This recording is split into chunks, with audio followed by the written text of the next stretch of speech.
titled Haunted Costume. It was the night before Halloween in the small town of Willow Creek. The air was chilly, the trees were whispering secrets, and the moon hung low and bright. In a little house at the end of Maple Street lived Ayaan, a curious 10-year-old boy who loved spooky stories more than anyone else. Ayaan had been waiting all month for Halloween. He wanted the scariest costume in school, something that would make everyone scream. But no store had what he wanted. Every costume he saw was too plain, too cute, or just boring. Then, on his way home from school one evening, Ayaan noticed a dusty old shop he had never seen before. The sign above the door read, "Maleeha's Magical Costumes, one of a kind." The shop looked ancient. Cobwebs hung in the windows, and a faint golden light flickered inside. Ayaan hesitated, then pushed open the creaky door.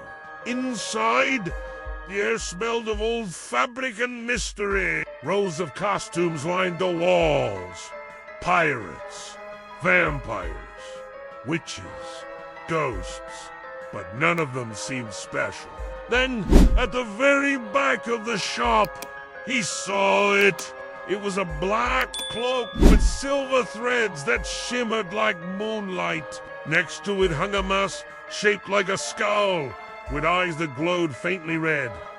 Ayaan whispered, "Whoa, that's perfect." Just then, an old man appeared from behind the counter. His eyes were hidden behind round glasses, and his smile was strange, not quite friendly, not quite scary. "Hey," the man said in a raspy voice, "you've chosen that one. How much?" Ayaan asked eagerly. The man leaned closer. "It's not for everyone, but if you really want it, you may have it. Just remember one thing, never wear it after midnight." Ayaan frowned. "Why?" The man didn't answer. He just handed over the costume and said, "Happy Halloween, young man." That night, Ayaan could barely sleep. The costume hung on his chair, glowing faintly in the dark. When morning came, he quickly put it on for school. Everyone gasped when they saw him. "Whoa, Ayaan, that's the creepiest costume ever," said his friend Hamza. "Where did you get it?" asked Zara, eyes wide. Ayaan just grinned. "Secret!" At the Halloween party, Ayaan was the star. He scared everyone, even the teachers. But as the night went on, something strange began to happen. When Ayaan looked in the mirror, his reflection didn't move with him. The eyes in the mask glowed brighter. The cloak felt heavier. And when he tried to take it off, it wouldn't budge.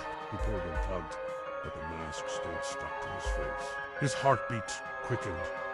"Guys!" he shouted. "I can't take it off!" Everyone laughed, thinking it was a joke. But then the lights flickered and went out. A cold wind swept through the room. The candles blew out, and a ghostly whisper echoed, "You wore it after midnight." Ayaan's body froze. The red eyes of the mask glowed brighter, and he felt something moving inside the cloak, like hundreds of whispers crawling over his skin. He ran outside, gasping for air, and saw that the moon was now hidden behind dark clouds. From the corner of his eye, he saw a shadow following him. His own reflection had stepped out of the mirror. It spoke in a deep, echoing voice. "You wanted to be scary, Ayaan. Now you are terrified." Ayaan ran all the way back to the old costume shop, but when he arrived, it was gone. Only an empty lot remained, covered in fog. He fell to his knees, crying, "Please, I'll never wear it again. Take it off." Then, out of the mist, the old man appeared.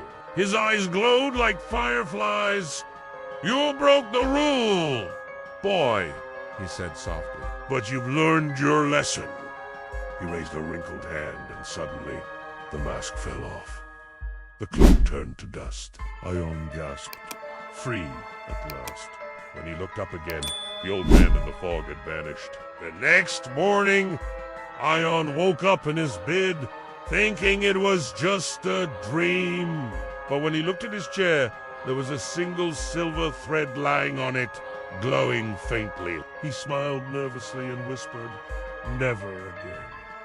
And every Halloween after that, Ayaan chose something simple, never scary, never strange. But sometimes, on quiet nights, he could still hear a whisper in the wind. You wore it after midnight. Moral: greed for attention can sometimes invite danger. Be happy with what you have.